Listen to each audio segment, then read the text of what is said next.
Hey, hello everyone. Welcome to another episode of Mostly Football. It's episode 17. We're talking NFL preseason. We're talking Serena Williams. A couple things happened in the news today. Laviska Shenault Jr. got traded. Sonny Michel got cut.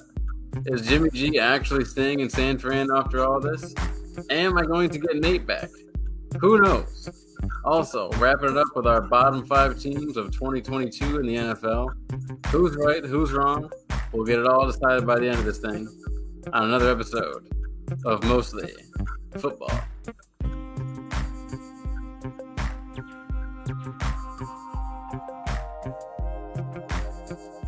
We're going to get Nate back. I can feel it any minute now.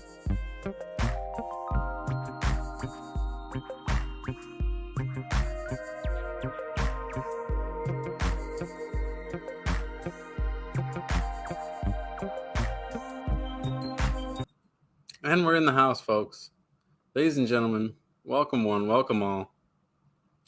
Should I take Nate out completely? Should I leave the screen up there like this? Get your screenshots out.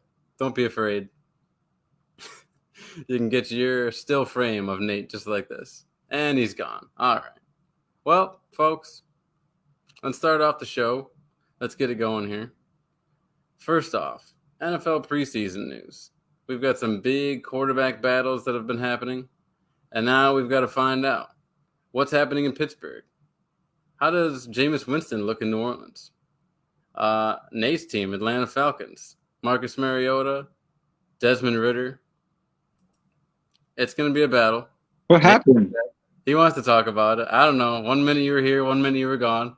Was it me or you? All I know is we lost a viewer since you came back, so that's just great. Was it me or you? I'm not sure. Huh? I'm not sure. Because I just know you. I couldn't see or hear you. I can still hear the music though.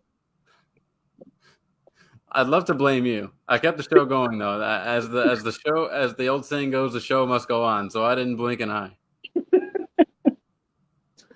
But yeah, I'm excited. We're going to talk NFL preseason, and we're going to talk a little bit of Serena Williams because she's exciting. I think she's, a superstar in the world of tennis. She's perhaps one of the only reasons we talk about women's tennis these days. So it's going to be an exciting show here. And like I said, we're going to wrap it up with our predictions of the 5 worst teams in the NFL for 2022. Nate, how you feeling, dude? I'm feeling good. But you know what's funny? About your Atlanta Falcons. I'm feeling a little optimism. Okay. A little bit. Not too much. I'm not going to get my hopes up. I'm not going to, start getting excited. Like, oh, my God, this is really going to happen. Because I'm not going to set myself up for it.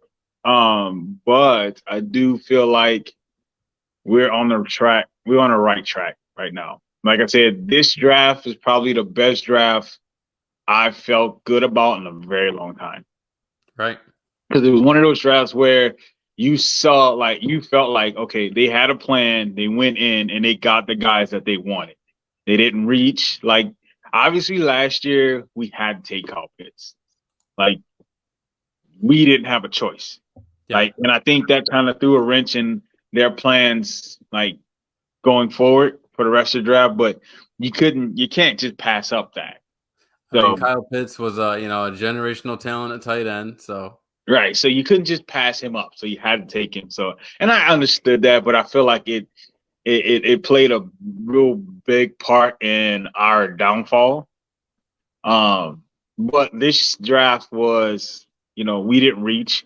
We took the guys we wanted, and we found value late in the draft. So we got Desmond Ridder at the 3rd round, and a few other guys late. So I'm thinking, I'm seeing a lot of good things, but I'm still not 100% sold on my defense yet. So still not 100% sold on them yet. Yeah, there's been some rough patches. There's a lot of rough patches. I really would have liked to have seen, Eddie Goldman in there and the type of impact he could have had. Fuck Eddie Goldman. That's how I feel about that. Fuck Eddie Goldman. But, it's nice that Deion Jones is back in the mix. It's always nice to have more bodies. The more, the merrier. I want us to trade him. I am Could so happen. ready for us to trade Deion Jones. Like it's a must. Like I know a lot of people can disagree with me and they, oh, he's a great. Is he? Is he?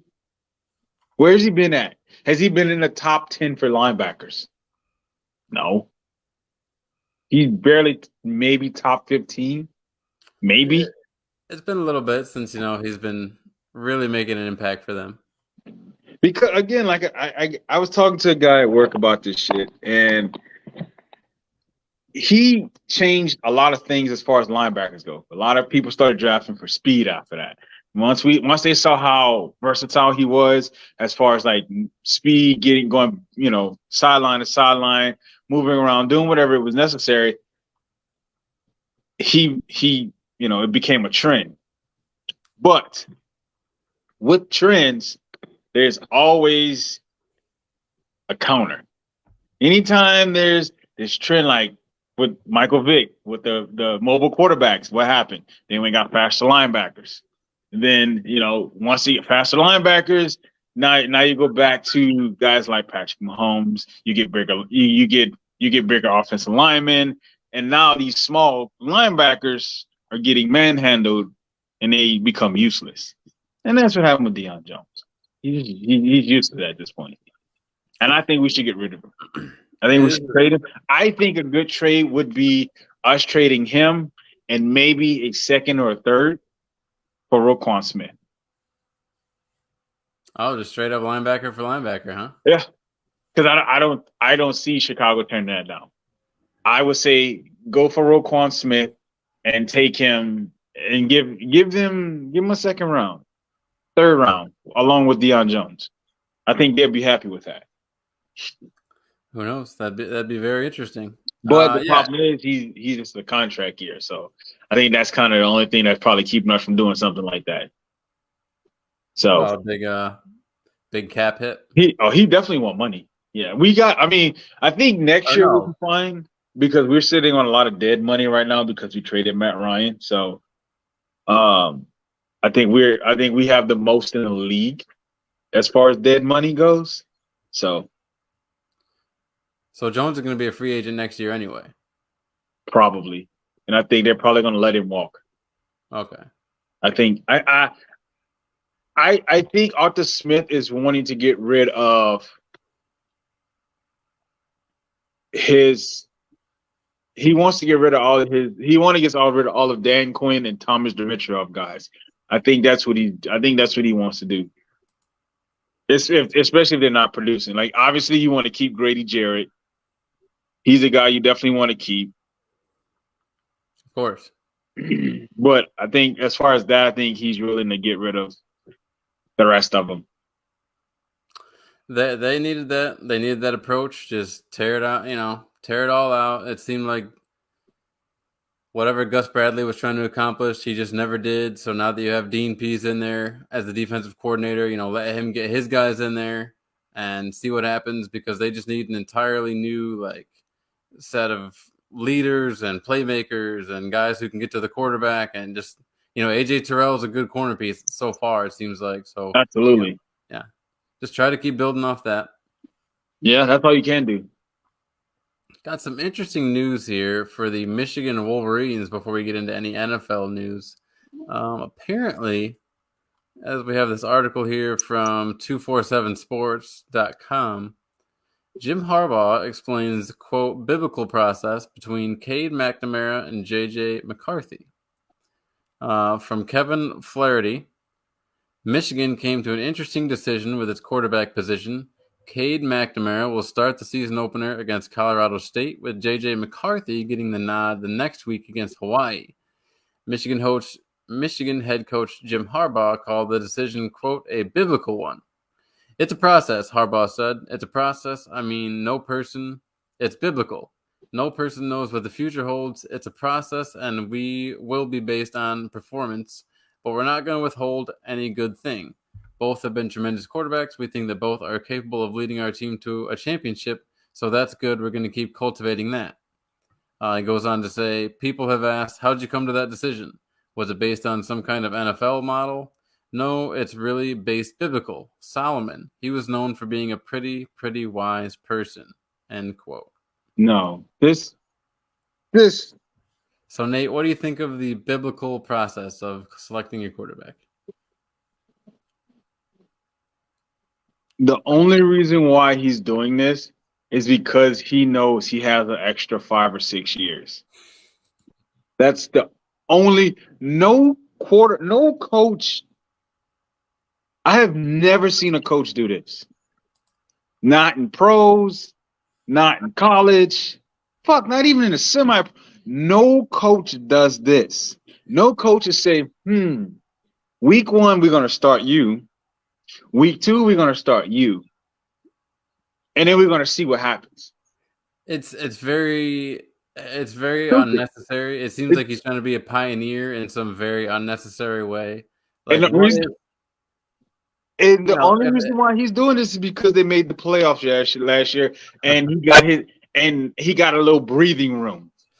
Well, the only reason he's doing it is because they're playing Colorado State and Hawaii to open up the season. You know, if they were playing like Ohio State and Wisconsin to open up the season, he'd have his mind made up on who the quarterback was. That'd be, for sure. But that makes no sense to me. Like, why would you do that? Like, I can see it. I can see this. I can see if all right, you're my guy. We're starting you. You're starting the season. Now, if we're up big by, let's say, second quarter, halftime, then we're going to put the other guy in and let him get some time and see what he can do.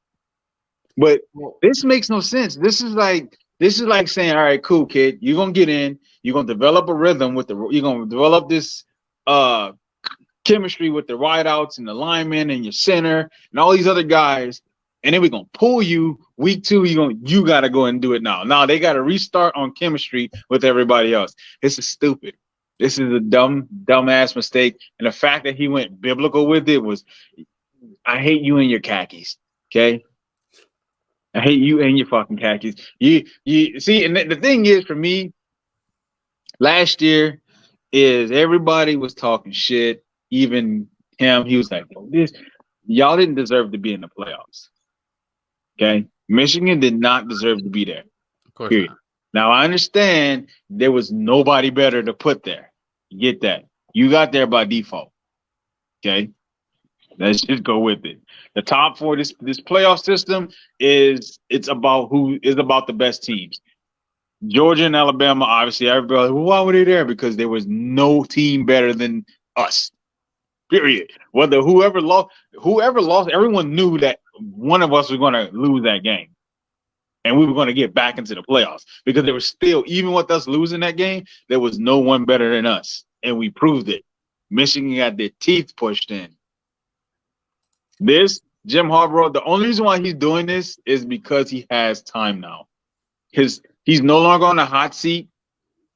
He's no longer, his ass ain't no longer in the fire. So he's just like, you know what? I'm going to be stupid and I'm going to do this. So you should definitely have your mind made up on who the quarterback. And by the way, we are very happy to have Jay in the house for the first time ever on the show. Longtime supporter of the show. Love speaking with Jay anytime there's football involved and the rest of the guys with the PartyCast Network. So thank you, sir, for being a part of tonight. Hey, Jay, listen to me. And I hope you're still listening. All right. I will be rooting for Texas week 2. Okay? Understand me. If they lose by anything more than 3 touchdowns, I will run Texas ass for the entire show. Do you understand me? Who do they get week 2? Alabama. Oh. I will be rooting and cheering for Texas. I have never done that. I will be rooting for Texas week 2. You understand? You say there's a resurgence. Don't come at me with that. You're never going to live down Cam Newton, by the way. You will always be known as Cam Newton. Maybe that's fine. And I'm okay with that. I stand by what I stand by what I say, but you hear me and hear me clearly. If y'all get beat by anything more than 3 touchdowns, we're gonna have a problem. I will be cheering for Alabama for Texas against Alabama. Y'all bet not let me down. I need someone to knock them off early. Could be a big game. I know, I know a few players from Alabama. I know no one from Texas this year. I just watched the Colts play the other night, and I watched Sam Ehlinger score like a 40-yard rushing touchdown. That was pretty sweet. So hopefully they got someone like that still in Texas. But yeah, I like those. I like those games, those Big 12 SEC crossover games. That's why I hate all this conference mix-ups. It's like, I like the geographical. It's stupid, it's silly, but it's fun. Like, it's just fun to keep track of it that way. Like, oh, your school's over here. Well, clearly you're going to be in that conference then, not like fucking over here with Michigan. Like, it's just so weird. Well, in the next, was it 3 years? I think 2025, Texas and Oklahoma is going to SEC. So yeah, see, that's just stay out of it. It's just so weird. You have your Big 12, let them have their thing. Like, well, the thing is, the problem is they're trying to get back into that contention. That's what they thought when, like, that's why Texas A&M left, because everyone wants to get into the playoffs, and there's only let's be honest, that's only 2 conferences, honestly, that you're going to definitely have an opportunity to get to the playoffs: SEC and the Big Ten. Other than that, you don't have a shot. I mean, I thought isn't the ACC guaranteed a spot? Clemson. I'm not. You can't. It's just Clemson. The ACC don't matter. It's only. Well, I thought that's essentially the way it's structured. Is it's like it's structured that way, but you got to think about that. A school from like the 4 conferences, and then you got to be the only real team, and then you got to be dating the daughter of another conference. It's like, it's kind of weird, but I know, you're right for sure. The SEC gets, The only real team that comes out of the ACC is Clemson. No, but I thought that the conference in general had like a spot guaranteed. No, along with like the SEC champion. So how does it work? I mean, it's just because you're thinking about the best records, because like UCF doesn't make it whenever. It's not. It's based on conference. You got to think about it. Who's in there every year? Alabama, Georgia, Ohio State. Right. So like the Big 10 gets in, SEC gets in. Right.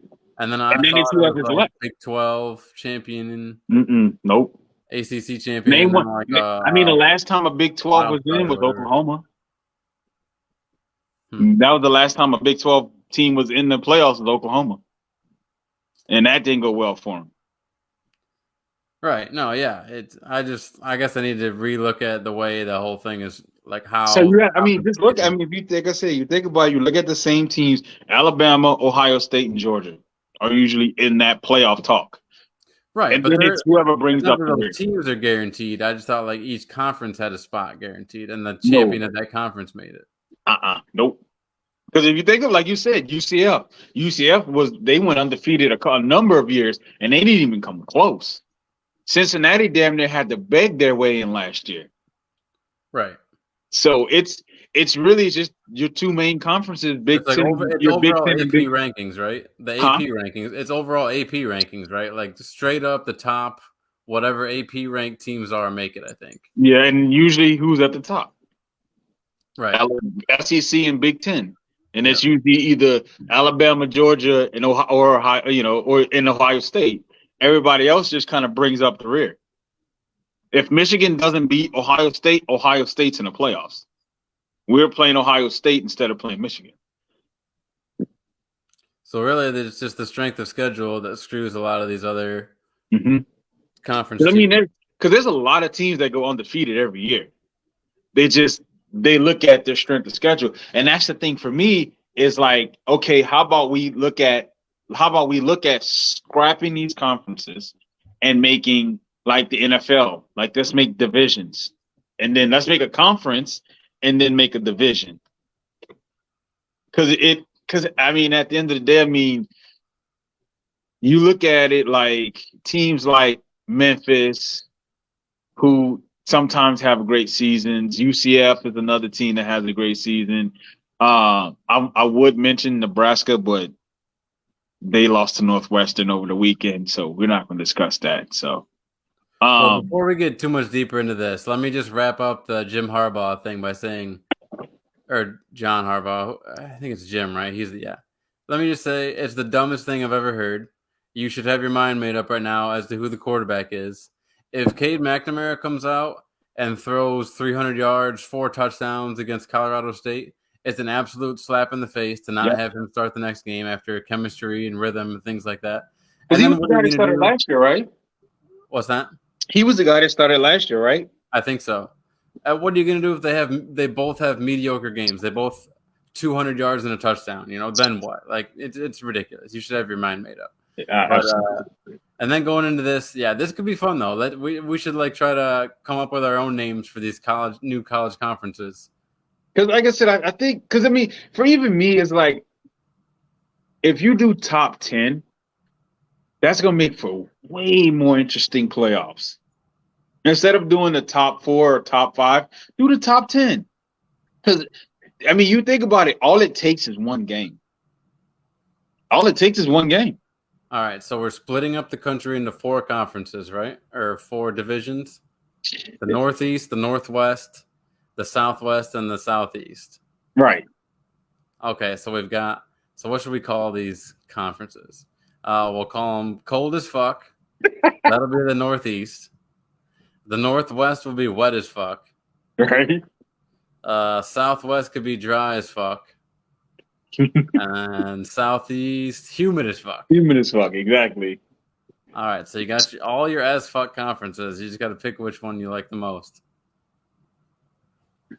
It just depends on the teams that are in those conferences. And this would be something we would have to really draw up. Because there's a lot of teams in the NCAA. There's a lot of damn teams in the NCAA, and it's just, for me, it's just a lot. But I feel it still solves nothing because geographically, that's not the way they want to go. They want to get involved with, the USC wants to be with Alabama. So yeah, I feel like I said, for me, it's more of if you want interesting, make it top 10. Shout out to TJ in the house, by the way. And TJ is going to be a Jets fan till the day he dies. So the Jets fans are going undefeated, even with Joe Flacco at the helm for a little while. And he says Texas will not be in the top 15 at the end of the season. As long as they beat Alabama, I don't care where they end up. As long as they beat Alabama, I don't care where they end up. And like I said, for me, it's more for me, it's I like excitement. And if you do the top 10 teams, when one and done, playoffs start, one and done, the last 2 teams, you have to understand it takes one game. All it takes is one game, one final play, and guess what? Alabama's going home. Georgia's going home. Now you got fucking Florida versus Memphis or whatever this is. It'll change the dynamics of the game. Because I got to see how they do shit. That's what I got to see. I want to know how they do these rankings for wins and losses. How do you determine how far a team drops based on the loss? Obviously, if an unranked team beats a top 10 team, you got to fall all the fucking way down. But that's just something I got to see. Well, isn't it based on what the teams that the other team is beaten and how bad did you beat them and things like that? That's a lot to determine. I feel that's a lot. And even for me, and even with Georgia, if you lose, you lose. You got to fucking fall out. You got to fall out. If it's a top 10 team versus a top 10 team, I can see you not falling too far. But if you lose to a top 15, top 20 team, you got to fall up to top 10. Yeah. It'll make shit more interesting. And you will now have Alabama. Because you got to think about it. If Alabama loses to Texas, or they lose to Georgia, or they lose to Auburn, or they lose to A&M, they know for a fact they're going to stay right around that top 5 area. Right. They may go down to 6 or 7, but they know at the end of the season they'll be back in that top 4, or they'll be number 1 again. They know that. And if you make it to the point where they don't have that safety blanket anymore, I promise you, it's gonna make shit more interesting. TJ says, does Nate know he has a big tree on his big ass forehead? A tree? Where? Oh, tree. It's behind your head. That tree? Nah, there's like a decorative. This one? Yeah, but it's actually directly. But you can't even see it yourself right now because of your own head. Is it that one? Yeah, but yeah, no, it's always fun when a team like Notre Dame or Hawaii. I remember when Colt Brennan, they made it and they played Georgia. Sure, they get their ass whipped all over the stadium because they're not nearly as good as the SEC teams. But it's entertaining. It's entertaining. The build up to it, the ESPN storylines, the things that go along with it is fun. So you might as well just do it. I mean, I think at this point they need to. If I'm the NCAA, I'm forcing Notre Dame ass. Y'all have to y'all got to pick a conference. You have to pick one and pick one soon, because this shit here ain't working for me. So this was pretty interesting. I just saw this when I was looking up storylines for tonight. This is dumb. Apparently, after naming Trey Lance the starting quarterback, the San Francisco 49ers, after all offseason of rumors of being traded, will he be cut, this team, that team, yada, yada, yada. Apparently, Jimmy Garoppolo agrees to restructured contract, will remain with San Francisco 49ers this season. Didn't I tell you Trey Lance is going to be the starter at the beginning of the season? Here's a question I have. Do you think this means they are nervous that Trey Lance is not all they cracked him up to be? Absolutely. You don't think Kyle Shanahan is shitting his pants right now, knowing that we have a first-round draft pick? I think he was number 2, right? He was drafted number 2, correct? He was 3. 3? Yep. And so we have the number 3 draft pick from a season ago. And we're still keeping Jimmy G around? Yeah, they're nervous. Kyle Shanahan is shitting in his bed right now because he know if this kid don't work out, his ass is going to be on a hot seat. Well, that's what I mean. Like, do you think that a big reason they're keeping him around is because they haven't seen as much from Trey as they wanted to? Or do you think Absolutely. You think it's just as simple as, hey, he's here, he's good, he got us to Super Bowl, we might as well work something out? Or do you think they are nervous about Trey Lance? Oh, they're nervous. They're nervous. Okay. They're nervous about Trey Lance. They're nervous that he's not gonna pan out because there's no reason to sign Jimmy G. I would trade Jimmy G for a bucket of chicken and a bag of chips. Okay, if you can give me, you can have this bum. Okay, you keep him because he ain't shit. He a game manager. We saw it last year. They beat the Cowboys because the Cowboys don't know how to they don't have time management. That's the only reason why they beat the Cowboys, because the Cowboys don't know how to watch the clock, and then they have what's his name over there, Mike McCarthy, who couldn't coach his way out of a cardboard box. But I mean, you really think about it. I mean, the year they played Kansas City in the Super Bowl, they were up 20-10 going into the fourth quarter, and they lost. So a play here, a play there. Jimmy G is a game manager. That's all he is. That's all he'll ever be. He's not that guy.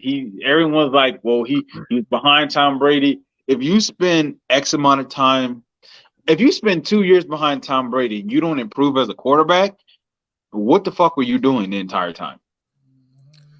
Let me get into this article here on ESPN.com from Nick Wagoner. After an offseason in which a divorce seemed all but certain, the San Francisco 49ers and quarterback Jimmy Garoppolo are staying together for one more season. Sources told ESPN's Adam Schefter on Monday that Garoppolo and the Niners agreed to a restructured one-year contract that is worth $6.5 million in fully guaranteed base salary. Jeez, that's a lot of money. That's a lot of money for a backup.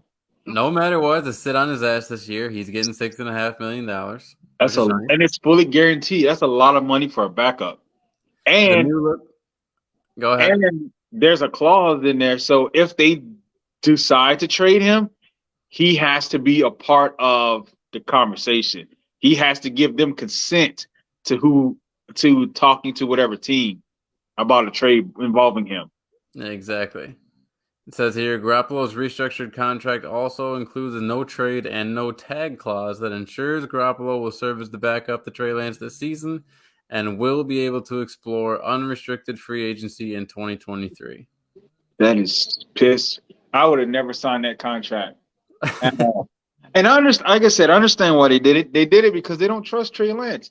You don't have Trey. You don't feel comfortable with him. Like, yeah, he's made a couple. And that's the thing for me is like preseason is preseason, right? You know, it's not our best against your best. It's our rookies and our free agent signees that are trying to make a name for themselves. Yep. So it's at the end of the day, it's just like, and I mean, didn't he have 2 games last year? Yeah, he started 2 games and then he like came in, for like some package plays here and there. And he didn't do well. So I understand why they signed his contract. It was flashes. And this is like the ultimate, all-time question for a coach, a GM, an owner. Like, do you want the veteran quarterback who is going to make all the easy stuff, but will not, scramble around, will not make the second chance plays. He can only get you so far, but he'll get you that far. Do you want that guy, which is Jimmy G, or do you want the up and down? Who knows what you're going to get? You're going to have stupid, dumb mistakes, but also you're going to have amazing fan. Like, that's the dilemma. And that's what a lot of guys, whether it's Dan Fran or, whether it's of course, I'm blanking right now, but there's been many situations in the past. Lamar Jackson, Joe Flacco, do you want the second chance plays or do you want the guy that's only going to get you so far at that point in his career? So it's just going to be fun to play out. And I don't necessarily think that the Niners are seeing anything they don't like with Trey Lance. I just think that it's a situation where if they could afford to keep him, why not? And if he's not going to be a distraction, especially, why not? Yeah, I don't. For me, honestly, at this point, and the craziest thing is everyone thinks so. They think Patrick Mahomes. So you got to look about it. You got to think about it. So Patrick Mahomes sat behind Alex Smith for what? A good year, maybe a year and a half. A year, yeah, yep. So about a year, and then he came out slinging. He played the final game of his rookie season, and then he played the next year. And then he came out on fire. Like, He's been the best thing in the league since he started. Mm-hmm. And that's what I think everyone's trying to recreate that. But you got to also have to think about it. If your top guy, like Jimmy G is not a smart quarterback. Okay, Let's be for real. Come on. He's not that guy. He's not that guy that you want tutoring your young quarterback because what is he? He can't read the fucking defense. He can't read the fucking defense himself. He's been around. He's absorbed greatness. Whether no, that's not. Belichick, Brady, Shanahan, like he's been around some of the greatest names in football. And it has not translated to the field. Like he got to a Super Bowl. Yeah.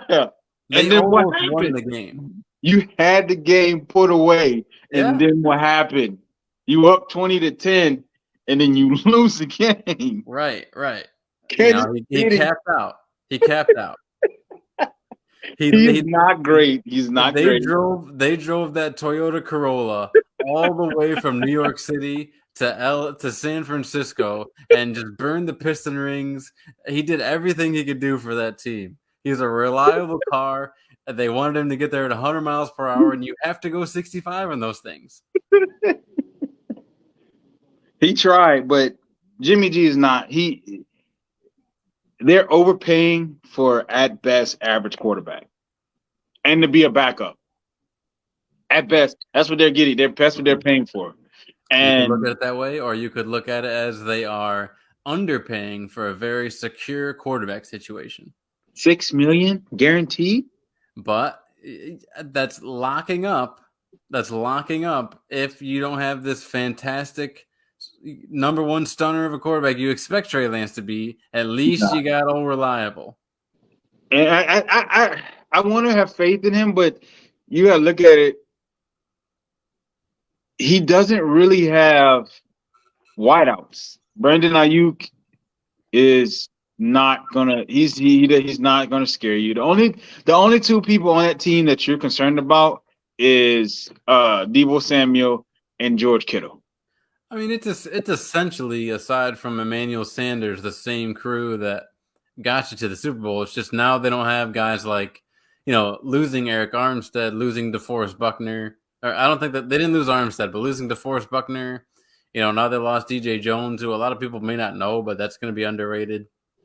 Just some guys like that. Jaquiski Tart is off the team, and now he's going to get cut off the Eagles. Jimmy Ward's apparently dealing with injury, so this just isn't the same defense it was during that Super Bowl run, and that's going to be like kind of the biggest thing. But I mean, it's hard to get back to the big game, man. It really is. I mean, you had opportunities though. I mean, you were in the playoffs last year. You beat the Cowboys. Who did lose to? I think they lost to Green Bay. They lost to the Rams in the championship game. Oh yeah, they lost to the championship. So you were there. Yep. You just lost to the. I mean, I guess losing to the Rams ain't so bad. Jimmy G, like he's the lightning rod of hate, but does he deserve it? Yes, he does. He does, because he's on and off. You don't know what Jimmy G you're getting. I'm gonna be honest. I think he should have. I mean, I think he should have outplayed Matthew Stafford. Matthew Stafford is a good quarterback. I don't think he's great because, I mean, you think about it, last year he had a fuck ton of big sixes, a fuck ton of them. I mean, and people, the media, they just overlooked it. They're like, oh, he's playing. No, he's throwing pick sixes.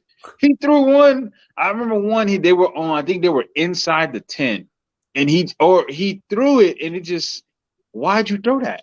And it was picked off. I'm like, I think Jimmy G could have outplayed Matthew Stafford.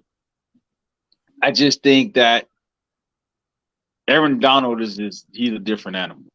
Yeah, now you're getting into exactly. I mean, even Joe Burrow couldn't outplay Matthew Stafford because he had Aaron Donald in his face the whole time. What do you think about Michelle getting cut? And the Dolphins keeping guys like Myles Gaskin and Salvon Ahmed over him. Where do you think Michelle is at this point in his career? You think he gets signed before the season starts? No. Couple weeks in. Running backs are a dime a dozen. Yeah. Like, the only way he gets signed is if someone really needs a running back. And I'm trying to and the thing is, I'm not understanding this is because you look at it, look at Todd Gurley. Todd Gurley was a stud in college. His first few years in the league, he was the best running back. And now, where is he? Like, where is he? And you look at Sony Michel the same way. Sony Michel was a stud in college. He gets drafted by the Patriots, and he's sharing fucking snaps with James White. And Rex Burkhead. Are you serious? No. It was very confusing, the difference between Sony Michel, the way he was used in college, and the way the Patriots chose to use him, because he was the lightning to Nick Chubb's thunder, and then all of a sudden for the Patriots, he's their hammer. Like, he's supposed to be between the tackles. And that's the bad thing. And that was the bad. And I think that's what the issue is. I think that's what everyone's expecting out of him is, like, he's not a power back. He's never. If we wanted power, if we wanted short yardage, we pull Nick Chubb. And it certainly hasn't done any favors to his body because he's been banged up quite a bit. Sonny Michel was the guy that you gave the ball to and, like, hey, we're going to run this stretch. I need you to take it 45 yards. Yeah. That's what I need you to do. I don't need you running. I don't need you running straight. I don't need you taking on the tackles. I don't need you taking on linebackers. I need you to outrun everybody on the defense. Now, don't get me wrong. He displayed a little power here and there, but at the end of the day, he was speed. He was the finesse back. Yeah. I don't know. I don't get it. Like, I mean, I'm looking like, even like I said with Todd Gurley, you look at that. I mean, like, what the hell? I mean, the storyline there is, "Mama, don't let your babies grow up to be running backs," right? I mean, I guess. It used to be fun. Yeah, you get the ball every play, you get to show what you can do. But now guys are just too big, too strong. You take too many hits. Be a receiver, be a kicker. Do anything else but be a running back. You don't get paid, and you take a lot of damage. Just don't be a certain punter in the league. This from Justin Ledger on Yahoo Sports. Last season, Michelle tallied 845 yards and 4 touchdowns. That's not bad. Not bad at all. That's a pretty good season. Not a great season. It's a pretty good season. Yeah, I mean, a lot of guys would take that season. 100%. 17 games, 7 starts with the Super Bowl champion LA Rams. The Georgia product spent 5 of his previous 3. The Georgia product spent his previous 3 NFL seasons with the Patriots, totaling 2,292 rushing yards for 14 touchdowns in 38 games. He helped the Patriots to the Super Bowl title against the Rams in 2019. Also among the Dolphins' several cuts were ex-Patriots wide receiver Mohamed Sanu and former Pats defensive back D'Angelo Ross. So Mohamed Sanu is still kicking around. So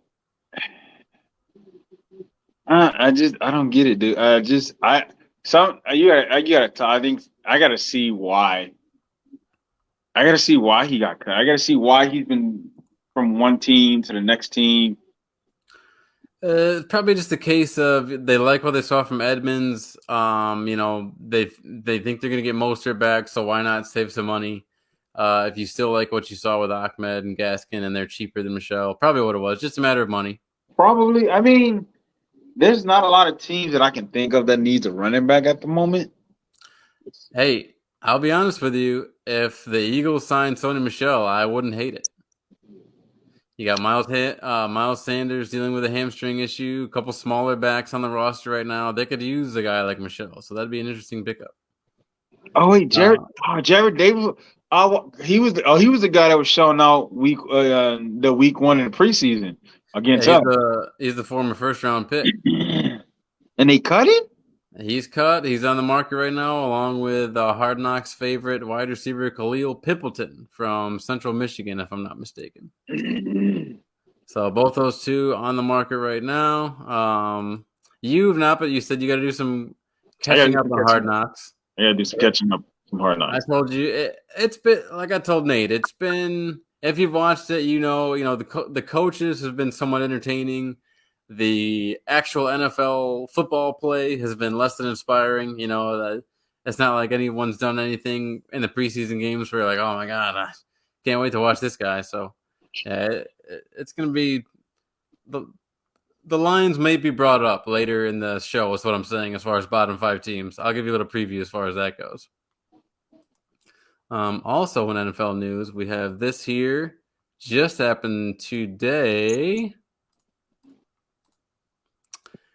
Panthers and Jaguars agreed to trade. This from SportsIllustrated.com and Skylar Callahan. The Carolina Panthers have been looking to add wide receiver room and officially did so Monday evening by acquiring Laviska Shenault from the Jacksonville Jaguars. The move was first reported by Ian Rappaport of the NFL Network. So, Nate, what do you think of, first of all, the Jags giving up on Laviska Shenault and the Panthers, who already have DJ Moore, already have Robbie Anderson, and just drafted Terrace Marshall? What do you think about this trade? Jacksonville's a fucking shit franchise. Jacksonville is going to always and forever be a bad franchise. Always. I don't know about that. They will always forever be a bad franchise. And the reason for that is I loved watching them when they had Brunell, Fred Taylor, Jimmy Smith. You talking about they were bad then. They will always and forever be a bad franchise because they haven't been able to get the quarterback situation corrected. They got it with Trevor Lawrence. I feel like they may have it. He threw a lot of interceptions last year. Granted, it was his first year. We'll give him a pass. We'll see how he does this year. But the problem for me is you set your quarterback up for failure when you sign your biggest acquisition at receiver was Christian Kirk. That was your biggest Who the hell thought like we should sign Christian Kirk? He's going to be a great asset to improving our quarterback play. The fuck are you thinking? There was a number of receivers. I'd have broke the bank for shit. I'd sign Dez Bryant at this point. At this point, you're better off signing Dez Bryant. No, you wouldn't. You're better off signing Dez Bryant at this point. Like what's the reason? I would sign Dez Bryant at this point because you don't. Their passing game is going to suffer. They're literally going to suffer. Who are you going to who? Like, think about it. Who is going to fear Christian Kirk? I mean, listen, they have a new coach now. Trevor Lawrence's second year in the league. Christian Kirk out of the slot. He's a very fast man. That's what we know about Christian Kirk. He's very fast. So maybe in an offense where you already had DeAndre Hopkins and where you had some shaky quarterback play, and then you finally had Kyler Murray, and he didn't get the best of Kyler Murray, really, like a few here and there, but when he did, he had DeAndre Hopkins on the team. So maybe this is Christian Kirk's, like there's a couple guys, whether it's Kirk or Evan Ingram, trying to like really prove themselves with a new opportunity here. Zay Jones. So maybe this is Christian Kirk's like year that he turns it on. Like I said, Zay Jones, and then Marvin Jones on the outside, who has been, as far as like wide receiver drafting or signings, like Marvin Jones has probably been one of the best Jaguar pickups in recent years, even at his age. So this could be a good team. I would rather. Let me stop you there. Let me ask you a question real quick. I've allowed you to spill this toxic bullshit for the longest right now. Who has the better offense in 2022, Jaguars or Panthers? The Panthers. Not even a question? Yes. Not even a question? I think it could be the You said the Panthers got DJ Moore, Robbie Anderson. Okay, cool. Then they got Christian Kirk not Christian Kirk. They got fucking Christian McCaffrey in the backfield if he stays healthy. And then you got Baker Mayfield. Come on, really? Is this that? All you told me right there was that you think Baker Mayfield is that much better than Trevor Lawrence, and I don't believe that's the case. The Jacksonville Jaguars receiving corps is as follows: Christian Kirk, Zay Jones, Marvin Jones. Okay. Who? Really?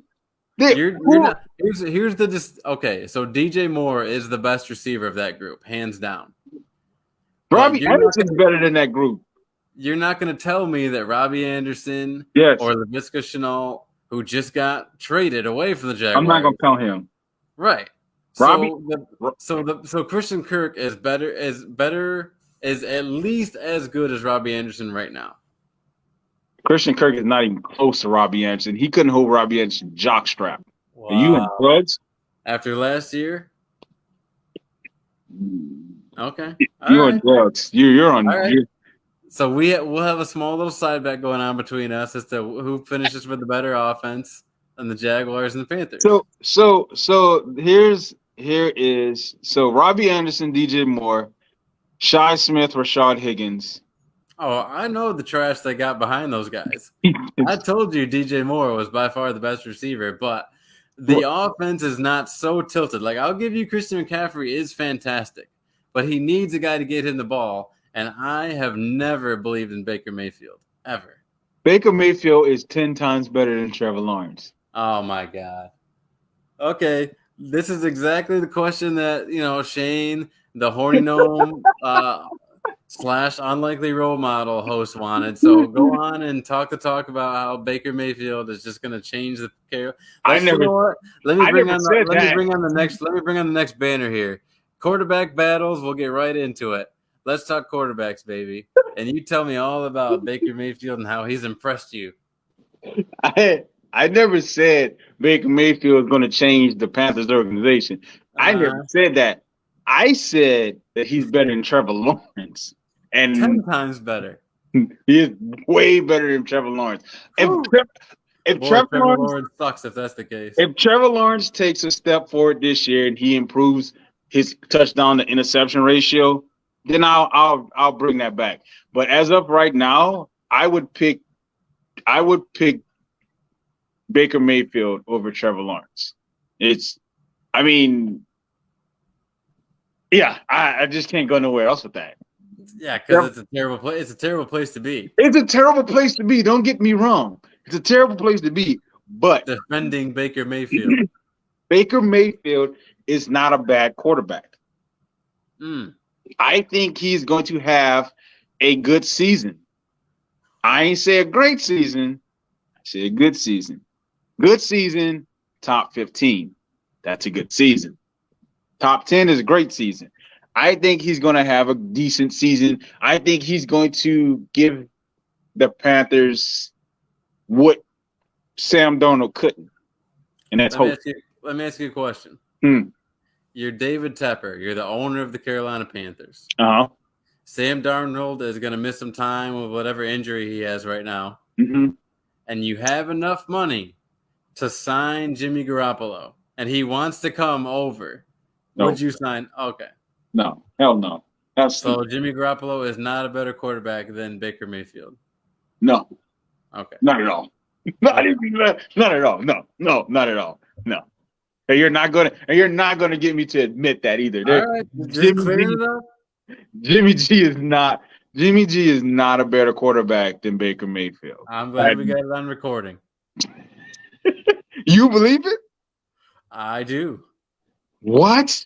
Jimmy Garoppolo is a better quarterback than Baker Mayfield. Absolutely. All right. So I know you've been in Georgia a little while. I understand that. What the fuck are you smoking out there? Jimmy Garoppolo can take the ball from center. He can drop back in the pocket.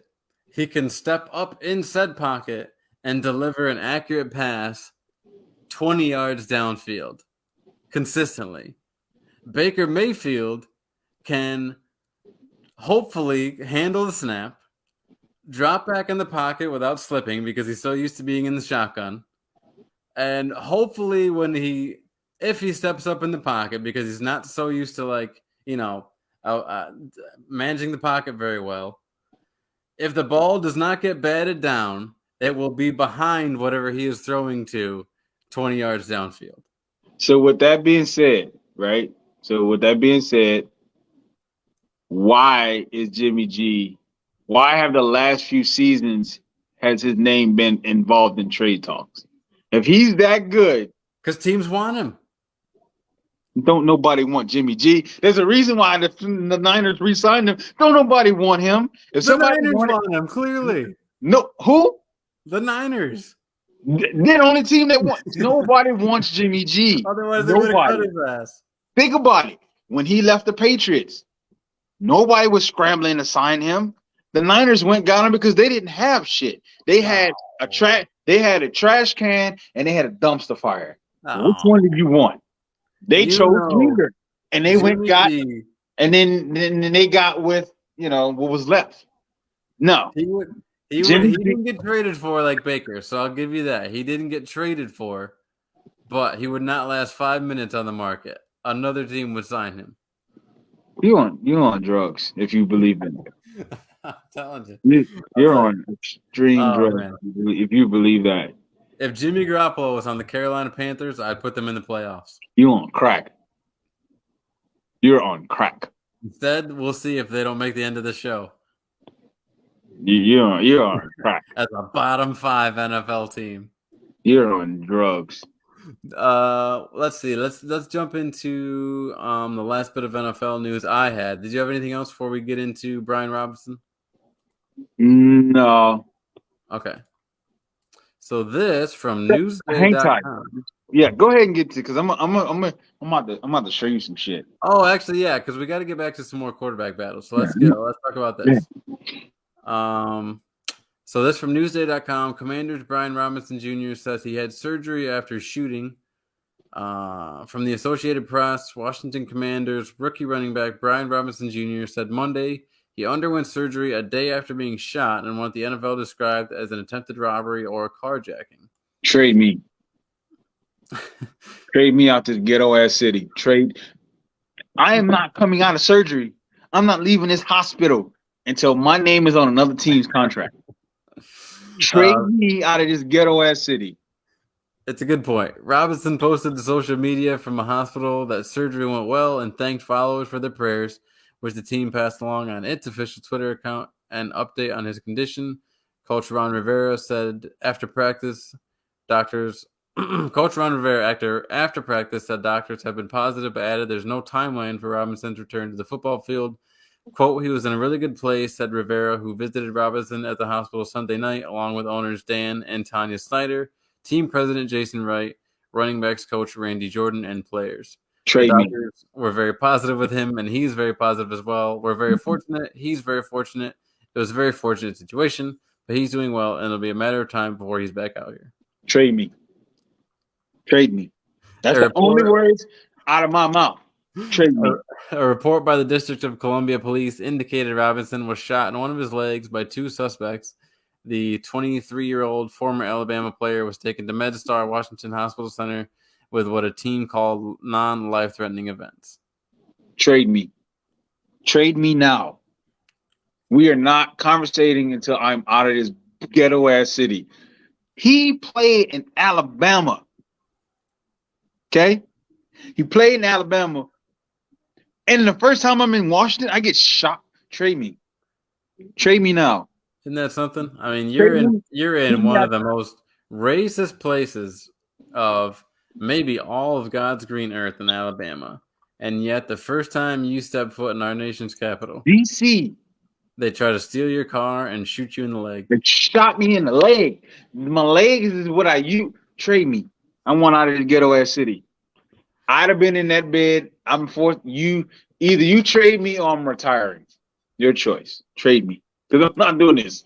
Like, literally, this man played in Alabama. And I'm sure he did. And I'm sure his upbringing wasn't the best. Trade me.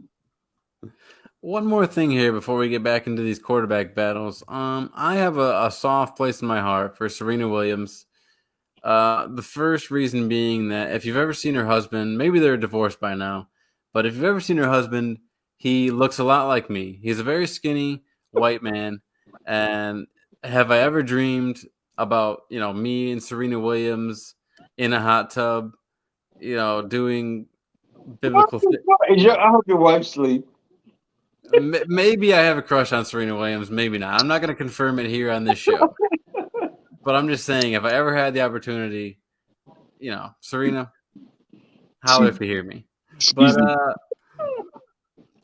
also, the thing about Serena is I remember very distinctly the moment when she told a line judge that she was going to shove a tennis ball down her effing throat. So, she's had her ups and downs, needless to say. King Richard, the whole thing. I haven't seen it yet, but yada, yada, yada. Anyway, recently she retired, but now we have this article here from USA Today. Serena Williams defeats Danka Kovinic in opening round of 2022 U.S. Open.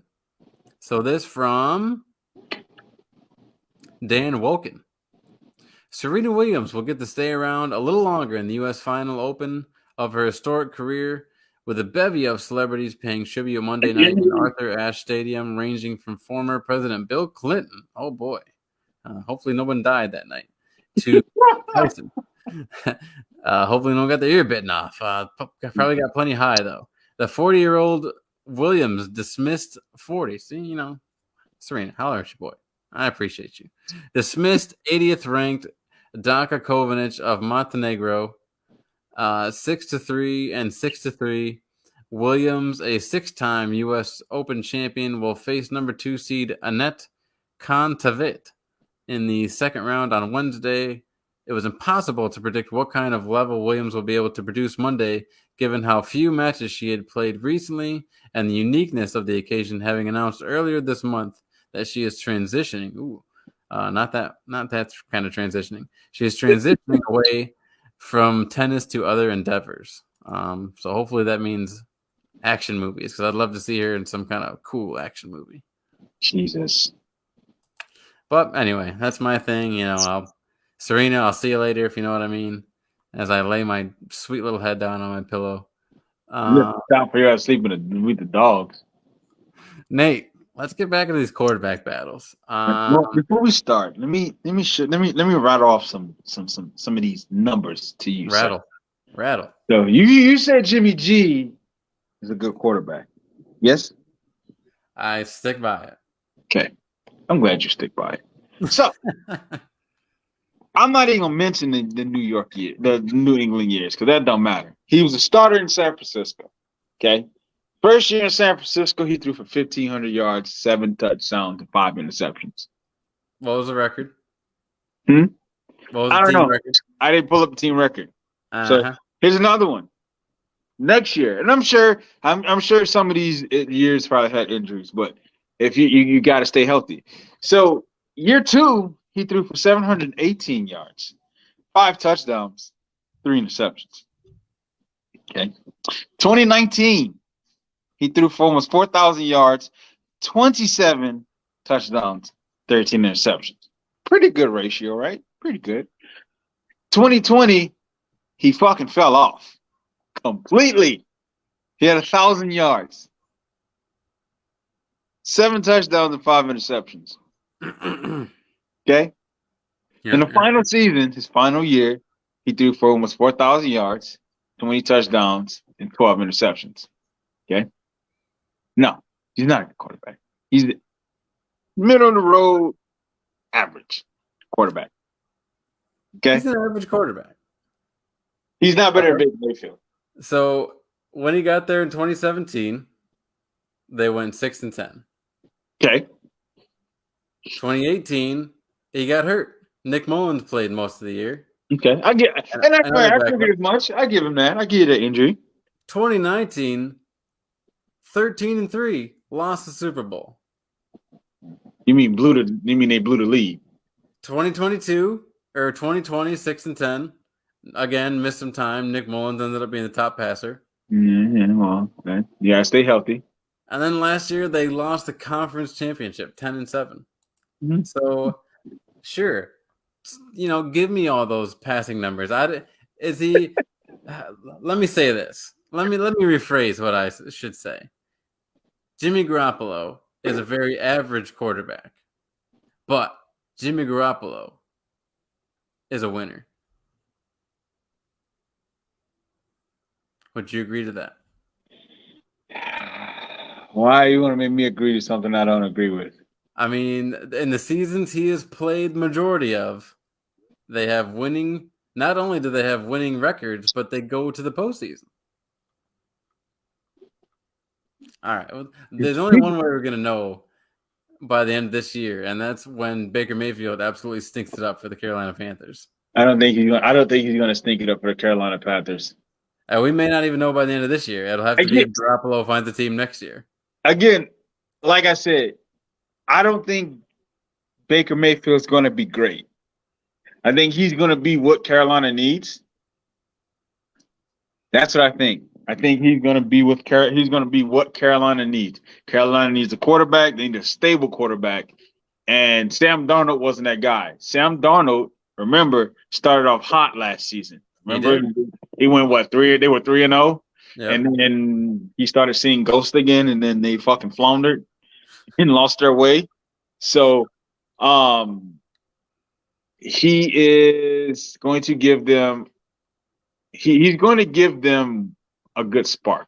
They're going to be able to do a little bit more than what they could do with Sam Darnold. So, and also the Panthers' offense is going to rely heavily on Christian McCaffrey. But at the end of the day, we all know his body is made out of fucking drywall. So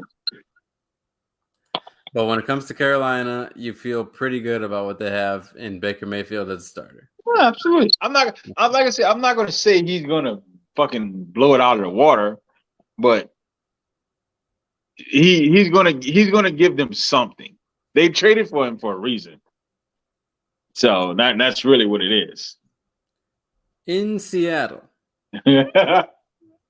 Geno has been Geno. You know, I would say average to good at times. Excuse me? Average Average to what? average to good. Yeah, You I'm should not gonna say he's great, but he's in the preseason. He's been average to good. He's effectively like moved the chains at least. He's no Russell Wilson, but if you watch the games, the guy clearly knows the playbook and can make the passes that he's needed to make. If you've been sitting on a bench your entire career, you better know the fucking playbook. I'm just You've saying. you've been sitting behind Russell Wilson. Compared to Drew Lock, who when he's been on the field, when he hasn't had, now he's had out with COVID, but when he's been on the field, it has not been good. So here's my thing. Here's my thing. Geno Smith is clearly the here's my thing with Drew Lock. I don't think he's a bad quarterback. I think he went to Missouri, right? Yeah. Yeah, he wasn't a bad quarterback in Missouri. Obviously, there are a shit ton better teams. I mean, neither was Chase Daniel. He was a pretty good quarterback in Missouri, but now you so the thing is, I mean, you look at it. He got drafted to Denver. Denver didn't really have a stable quarterback situation. The coaches wasn't the best. I mean, I mean, Cortland Sutton, Noah Fant were some guys I feel like he could have made plays with, but he was never on the field. Then they went and got Teddy Bridgewater. I feel like at this point, they went with the safer choice. Because Pete Carroll knows his ass Pete Carroll knows his ass is on the line at this point. For sure. He knows he don't have much time left in Seattle. So he went with the safe choice. I would have went with Drew Lock because the reason why I went with Drew Lock is because he's more mobile. His arm strength, I believe, is way better. The accuracies are probably about what. But I'd have went with him because he's younger. He's the younger talent, and I feel like we could do more with him. Geno's had a lot of time in the league. He was the starter for the Jets at one point. They thought he was going to change the fucking franchise, and that didn't plan out very well. And then at this point, he just bounced around. This is an interesting scenario. I see this going bad. Very badly, quickly for Seattle. Yeah. Because of Geno Smith. This team has nothing to speak of on defense. I mean, they've got some young players in Jordan Brooks and some guys they drafted. But right now, what you're seeing is a team that should be rebuilding, that because of who their coach is, they're trying to hang on to some desperate chance of postseason success. And it's not going to happen. It's gone. That defense is gone. The offense is gone. They just paid a lot of money to DK Metcalf, and Tyler Lockett's a very talented receiver. So they do have Noah Fant, very young still, hasn't done much yet, but the weapons seemingly are there. But you're not going to get over the hump of Geno Smith. This offensive line is, Charles Cross has played he's been up and down in the preseason, but this is not a team. You should be looking at all of your young guys on this team. You should be evaluating draft picks and things like that. But Pete Carroll's trying to save his job, so he's putting in like you said, the safe quarterback. When Drew Lock, a guy who was included in that trade, probably should be out there showing off his arm strength, really auditioning for another, because he's a lot younger than Geno. He should be auditioning for at least another team, if not your team. And you should be trying to see what you have in all your young players and evaluating for this next generation of Seahawks. But instead, Carroll's going to try to hang on to. I'm going to tell you like this: if I'm a head coach and I'm looking at this situation, 7-10. I'm going with Geno. Not Geno. I'm going with Drew Lock, and I'm going to give him an opportunity to show he belongs in this league. This is your chance. Geno has been here. Geno's Right. Geno's going to be a journeyman for the rest of his life. Geno will never be a starting quarterback for a team ever. You know he's going to hit the 5-yard slant. He's not going to hit the 25-yard comeback. Drew Lock can, and he can do that. The arm strength is there. So I'm going with him, and I'm going to open a playbook. We are going to do everything imaginable for this kid to give him that opportunity to show out. They're going to be safe with Geno. They're going to be safe. They're going to run dumb shit, and it's going to get bad for them extremely fast. The running game is not there. They don't have Rashad Penny. Did they resign Rashad Penny? Yeah, Penny's there. He's kind of he just had COVID, so hopefully he can recover and not be on a ventilator or anything like that from He COVID. broke out. I mean, he broke out what, middle of the season? End of the season? Hopefully, by God's graces, he's triple vaxxed and quadruple boosted so that he will survive COVID.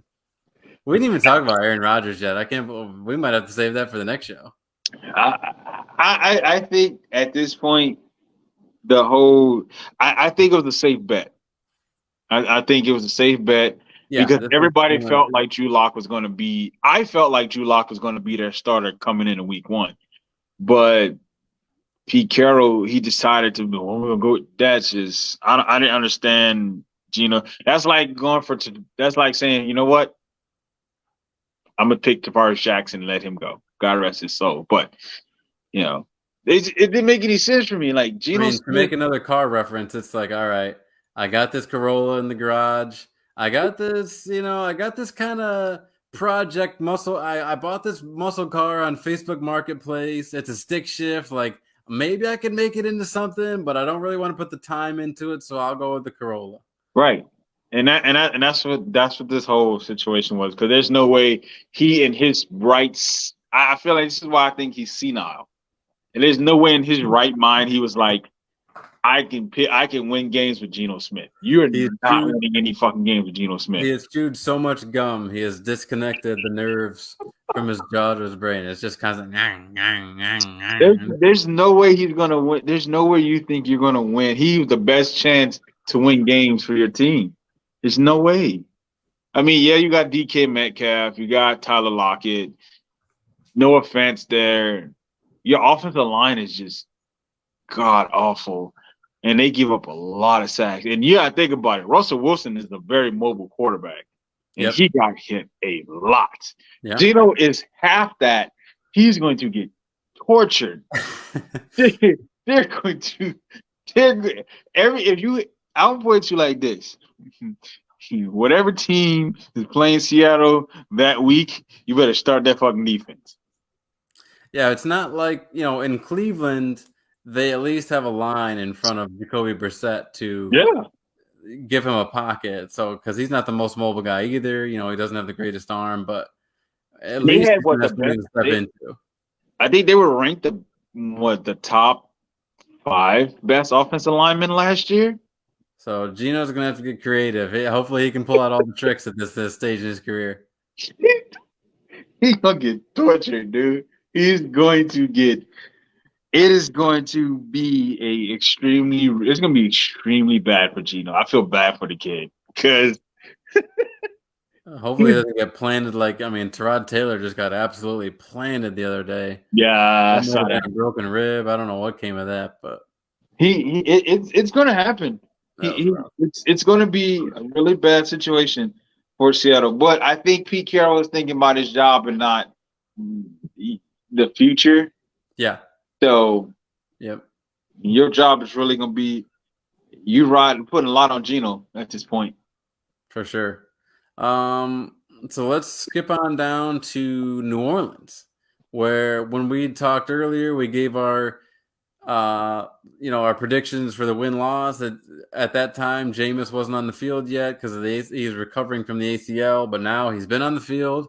Looked kind of sharp. He made some good throws. So at this point with New Orleans, with Andy Dalton as the backup and Jameis out there healthy, do you feel better about them now with Kamara's legal trouble, seemingly moved to next year? Like, Do you feel better about them now than you did when we had that first talk?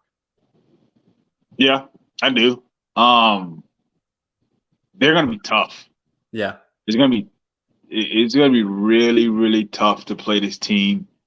And we got them week 1.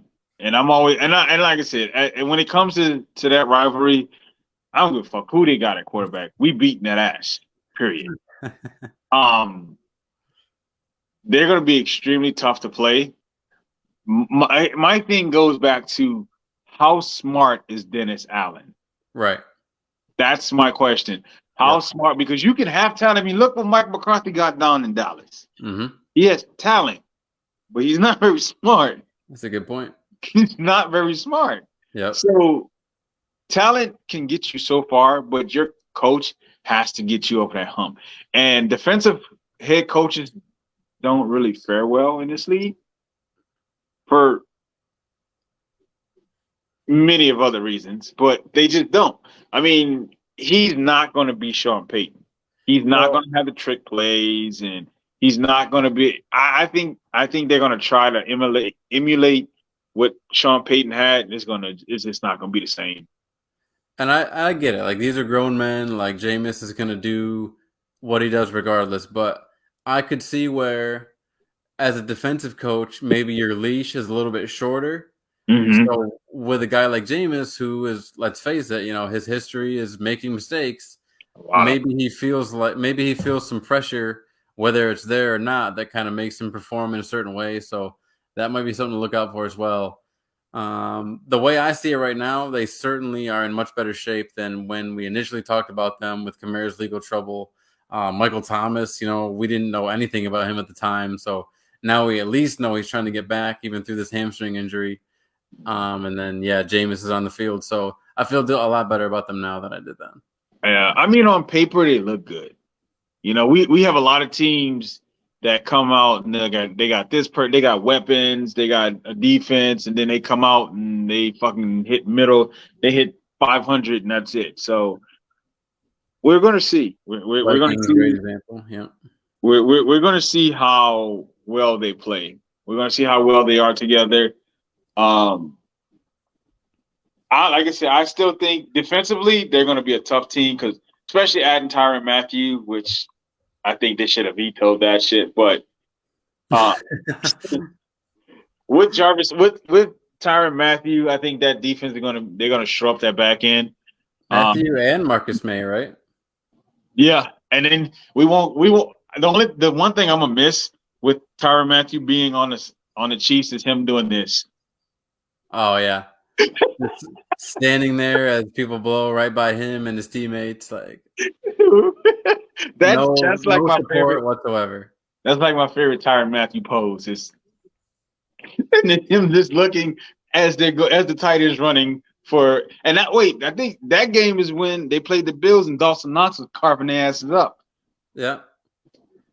Yeah, nothing says I got your back like just trying to make you look stupid on national television. But the Saints are going to be tough, but we're going to see what Jameis they get, and then we're going to see how Dennis Allen coaches. The Saints are going to be tough. Hey, we got Rapid Dave in the house. What's up, sir? We are talking quarterback battles right now.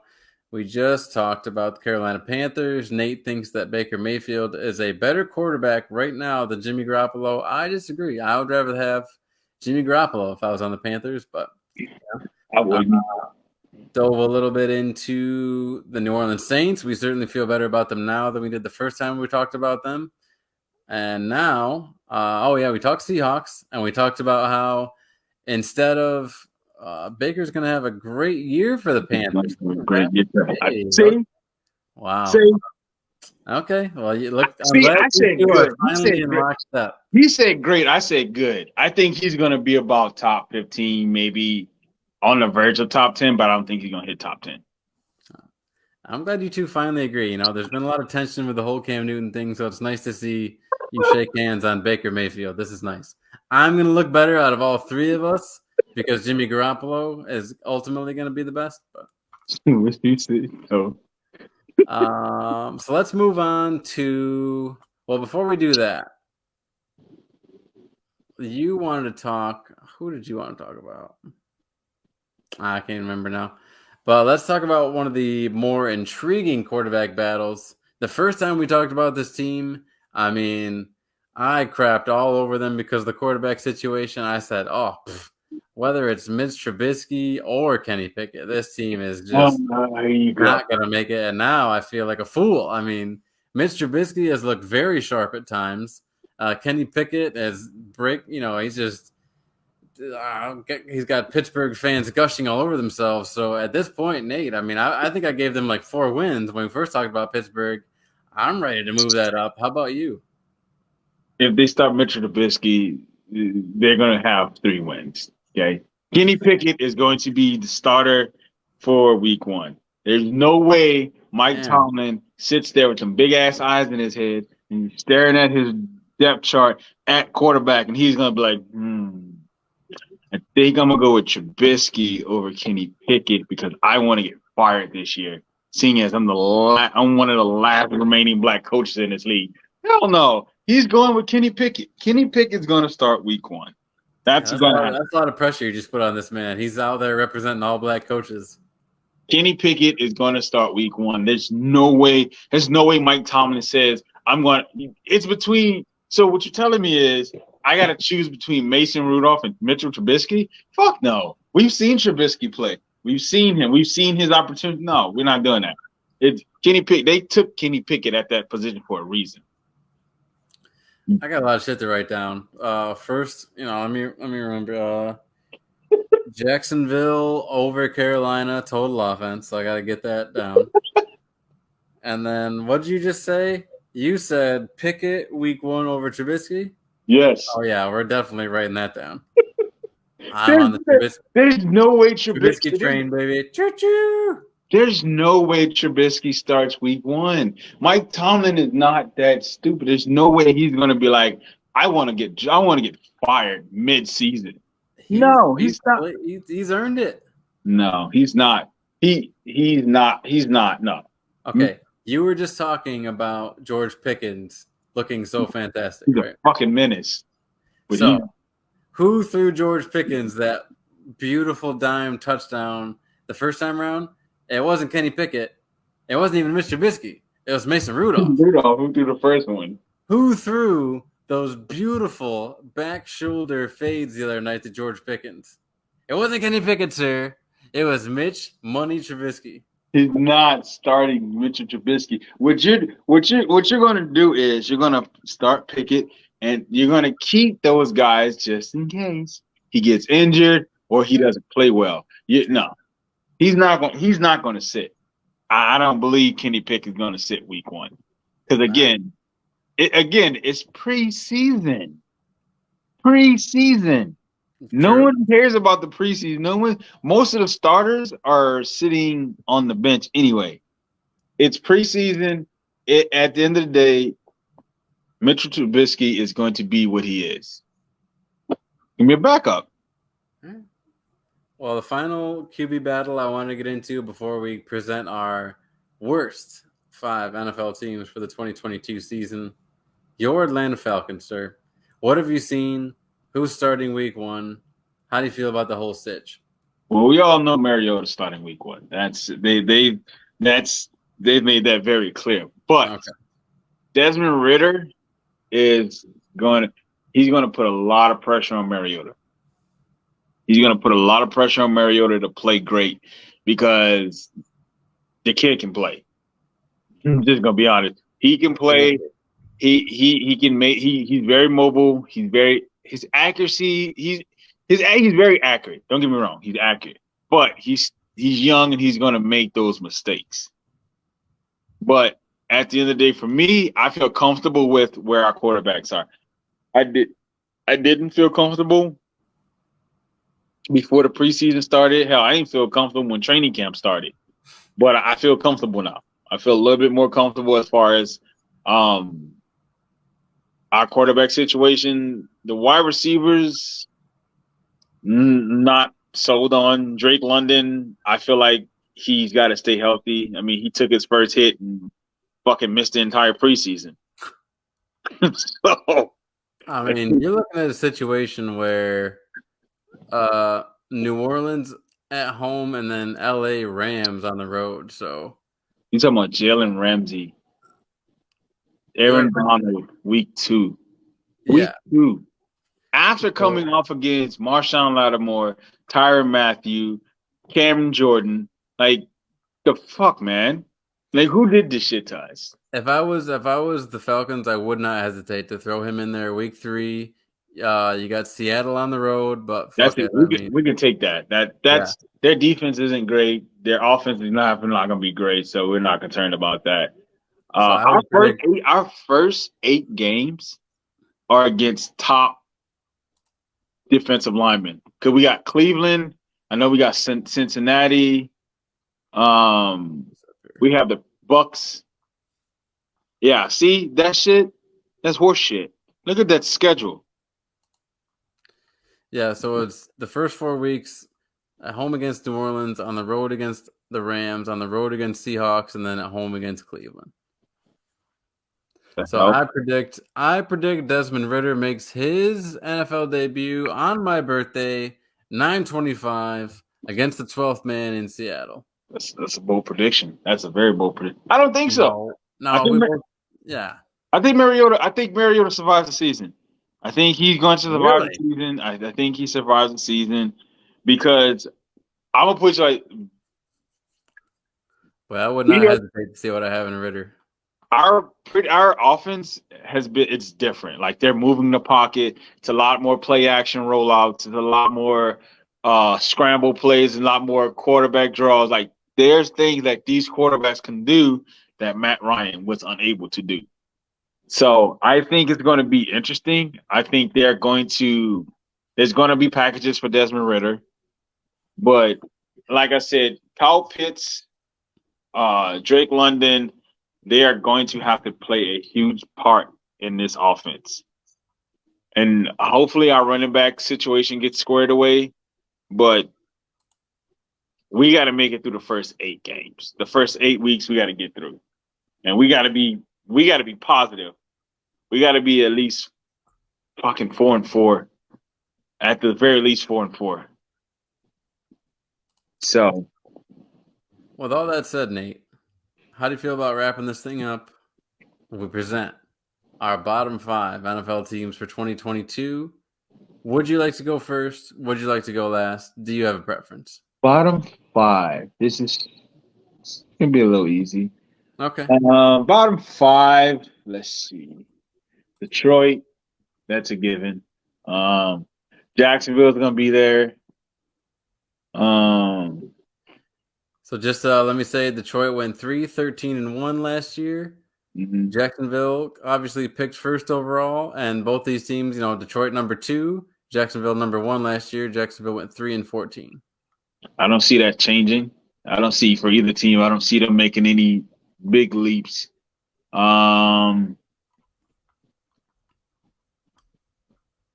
Jets definitely, because with Zach Wilson injured, Joe Flacco at the helm, I think they're dead in the water to be already. So it's not going to be fun.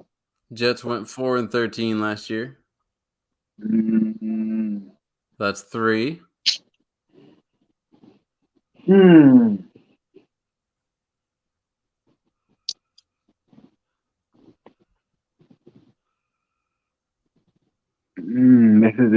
now it's getting a little tougher now. Yeah, I'm looking for you to shock me with one of these here. To shock you with one that I feel like it's gonna be. The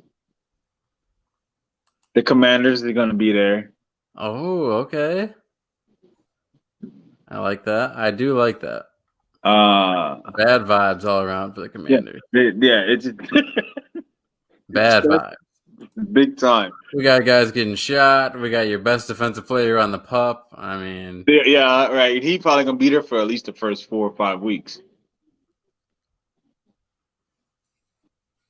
So let's see. So we've got the Lions, Jets, Jags, Commanders. Okay, one more. One more.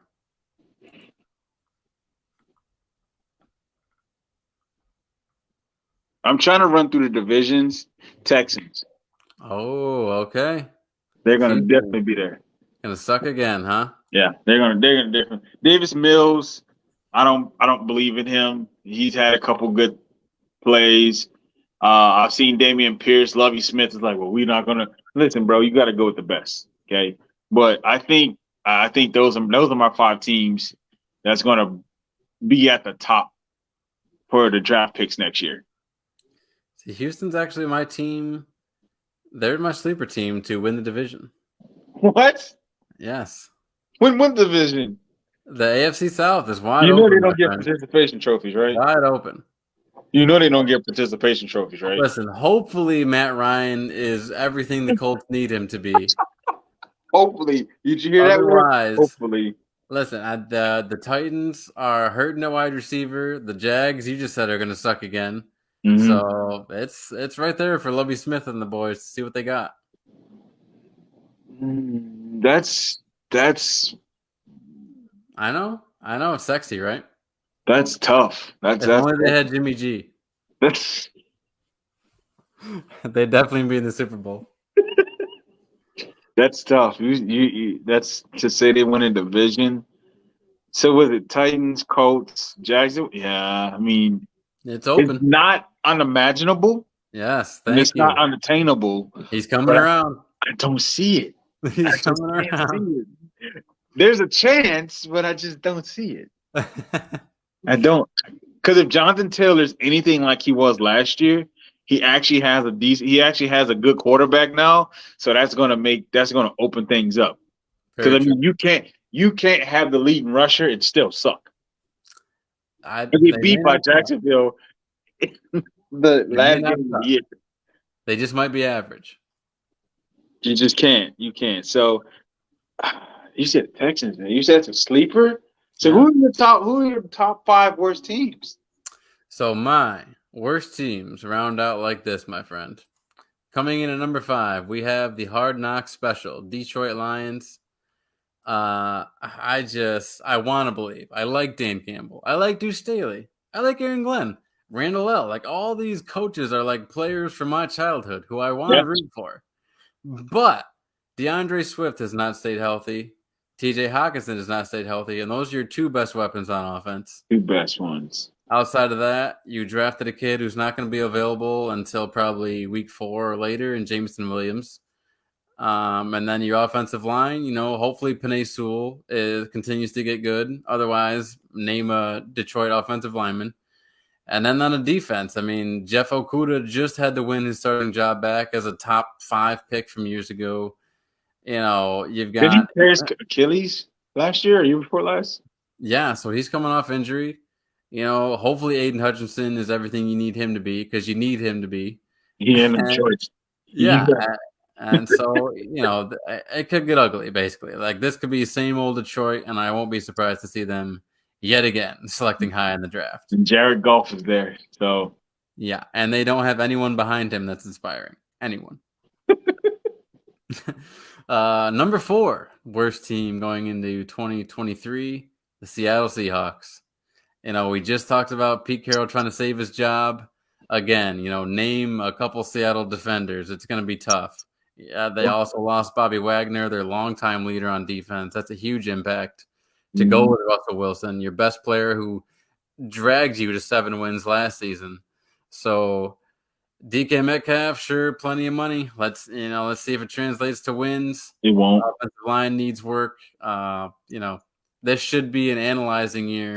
This should be let's get a high pick and see who we have on the team, but it's going to be a clunky 6 and 11 type season. Is just going to be ugly for Seattle. Maybe 5 and 12, probably more like it. I'm gonna put it to you like this. Pete Carroll is a very prideful individual, and I don't see him conceding to take Geno Smith out of the starting lineup if things are going extremely bad. I think he's going to make Geno fight through it. Right. That's the problem that I see them going from, you say, 6 wins to 3 wins. So, I don't know. Oh, and I forgot to mention this. So, the Saints lost their starting their top pick this year. Penning, that's Yeah. right. He went down with, I think he's done for the season. So that may play a factor in their offensive line. So Yeah, that's a that'd be big hit something to watch. because he was supposed to replace Armstead, who was a big loss already. Yep. So that's going to be something to watch. The third worst team going into the 2023 NFL season, Jets, Jets, baby. Sorry, TJ, but the vibes are bad already. I mean, Zach Wilson went down second play of the preseason, I think third play of the preseason, second preseason, whatever. Either way, early on, your franchise quarterback is missing a few games. Like last year. Joe Flacco comes in. Sure, he'll be competent. The offense will be, it won't suck, but it certainly won't be good. Corey Davis, Garrett Wilson, Elijah Moore, those are exciting, hopeful guys on the outside who just won't reach their full potential. It's basically Geno Smith throwing them the ball. It's just what we talked about with Seattle, like a competent quarterback who won't win many games, a shaky offensive line with Mekhi Becton missing most, I think, if not all of the season. Breece Hall's going to show out. Breece Hall and Michael Carter. I would love to have them on my team, but they're going to be stalled behind this patch line. And then you go to the defensive side of the ball. Again, it's like, okay, hopefully you have something in Sauce Gardner and Jermaine Johnson, your top two picks. Mm-hmm. CJ Mosley, I mean, he's a name. I can name him, but what has he done recently? Nothing. He's the same player. Quinnen Williams actually has looked good this preseason, so there's something there, and that's the reason why they're not one of the top two worst teams. So I like Saleh. I like, the juice he gives to his young players, but ultimately it won't be enough to just overcome overall lack of talent and experience on this team. And that's all defense. That's what I feel like all defensive coaches, that's all they do. They just give your team juice. They give you, they get them hype, and then that's it. Like, you're not providing any type. And for me as a defense, like, if you're a defensive coordinator, I feel like you should be able to correlate that mindset into an offense. Like, your job is to study offenses. How the hell can you not create a decent offense to put for your team to run? Like, how can you not say, okay, I know how I would defend this, so maybe we should run it like this? Like, I don't get it. For me, like, I feel like it should correlate somewhere, somehow. It is tough. I mean, there's been years past when you think about the Ravens and the Bears, some other teams, the Broncos, the Seahawks, where defensive-minded coaches have succeeded, but lately it's been, the Andy Reids, the Shanahans, the McVays, guys who really open it up offensively. Yep. Defense. Okay, can't believe I didn't say Belichick when it came to defensive. So let me give him his props there. So I think he's probably the only defensive-minded head coach who does that, who translate his defensive mindset to an offensive mindset. Like, right. I feel like that's why he's such a great coach, because a lot of coaches, like, if you're like most coaches like Shanahan probably couldn't coach defense to save his fucking life, but he damn sure can coach an offense. Yes. With Belichick, you get both sides. You get it all. You get the defense and you get the offense. Like, he's a mastermind all the way around. Second worst overall team next year, and I'm not just saying this because they're a division rival, the New York Football Giants. I forgot about them. I could see this, after I believe a 4-13 season last year. Boy, you lose Thibodeau for a couple weeks this early. Kenny Golladay has not looked anything like what you paid him to be. Not at all. Kadarius Toney has yet to see the field this offseason. Is he injured? Yes. Yes. Saquon Barkley, I guess we'll see with him, but it hasn't, we got to see it. He needs to be healthy this year. And the offensive line, I mean, my God, I feel bad for Daniel Jones with what he's going to experience. We talked about Flacco and Geno Smith earlier. Jesus Christ, Daniel Jones is dealing with grocery baggers, and I respect the hell out of grocery baggers. Don't get me wrong, but I would not want them blocking NFL defensive linemen for me. And I'm rooting for this kid. Like, he's not guaranteed a contract next year. They didn't extend him, so he's kind of auditioning for a new team. And I could see this going south in a hurry. Tyrod Taylor just got hurt the other day. If he misses time, and Daniel Jones, who's been known to miss a few games, he missed some time last year. If you're down to Davis Webb with the rest of this team, dear God. Daniel Jones he's going to understand what it's like to be in prison. Yeah. That's pretty much what this season is going to be for Daniel Jones, is him understanding what prison's like, because it's going to be an all-out war on his ass. And that's just... It's not just offensively. Their top corner from a couple of years ago or last year, Aaron Robinson, has looked terrible. Like, just downright unusable, whether it was getting abused. I think week 2, I forget who abused him, but it just was an unusable game for him that he was supposed to learn from. And then the other day, they were playing the Jets, and he goes in to make what could have been an easy tackle for loss on Michael Carter, who literally just got handed the football. And Michael Carter stopped in his tracks and made him look like a fool as he dove in front of him. So it's like, if you don't have him performing well, along with Adoree Jackson and Darnay Holmes, it's just defensively, offensively. They got Adoree Jackson? Yeah, they had him last year, but you wouldn't have known it because he didn't do much. I feel bad for this new coach, man. I feel bad for him. He inherited shit. That's another thing that could, I guess, with Daboll, before he got to Buffalo, some of his, we're talking like passer rankings for his teams, whether it's Cleveland or I think it was Miami he was in, but like 32, 29, 32, like before he got Josh Allen, it was not good for this guy. And it's not going to be any better. Right. So the Giants could easily be, picking very high again next year. I think they may be picking 1 next year.